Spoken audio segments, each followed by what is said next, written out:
Alan Kay, may nakakagulat na revelasyon mula kina Tito Soto, Vic Soto at Joey De Leon. Tila mas lalong tumitindi ngayon ang bali-balita at controversial mula sa TVJ o mas kinikilala bilang sina Tito Soto, Vic Soto at Joey De Leon matapos maglabas ng kani-kanilang baho ang ilang ex-co-host ng Eat Bulaga matapos umano ang kanilang ilang dekada na pagtitiis sa naturang noontime show. Sa pagkakataon na ito ay patuloy nga ang pagka-question ng mga netizens mula sa TVJ kung totoo nga ba ang binabatong paratang ng mga dating katrabaho nito sa Itbulaga, dahil kapansin-pansin nga ang siyang pananahimik ng mga ito sa media maging sa social media.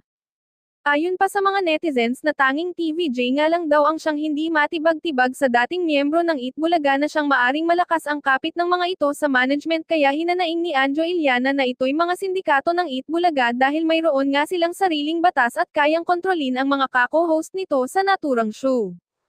Pagbabahagi pa ni Anjo na sa likod ng pagpapasaya at pagpapatawa ng mga ito sa madla ay may lihim na tinatago ang mga itong baho na kailanman ay hindi ninuman masisikmura ang ginagawa ng mga ito kaya marami ngayon ang nadidismaya sa TVJ at patuloy na binabash dahil naniniwala nga daw ang mga netizens na sa tagal na pinagsamahan nila Anjo at maging TVJ ay maaring inipon talaga nito ang lahat ng sikreto ng mga ito para lamang maging malinis ang tingin ng mga tao sa kanila.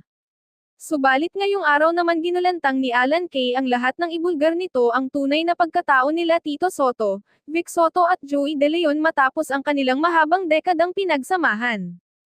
Isa si Alan Kay sa matalik din na kaibigan ng TVJ sa show at sa kaalaman ng marami na kasabayan lang din ito ni Anjo, at hindi nga rin nagtagal ay nagdesisyon itong umalis sa show nang wala ding pahintulot sa management ng Itbulaga matapos nga magkawatak-watak ng ex-co-host.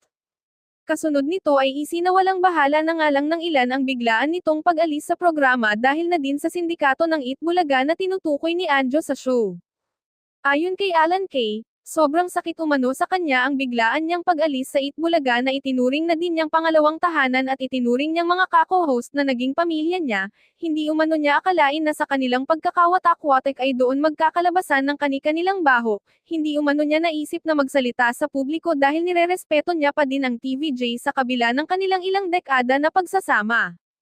Pagbabahagi pa ni Alan Kay, wala na nga daw siyang nagawa kundi mag-resign na lang sa programa dahil sa gulo at alitan na kanyang nakikita, may kani-kanila po kaming rason at pinaglalaban at handa ko pong panigan si Anjo dahil siya ang nagpapakatotoo sa amin.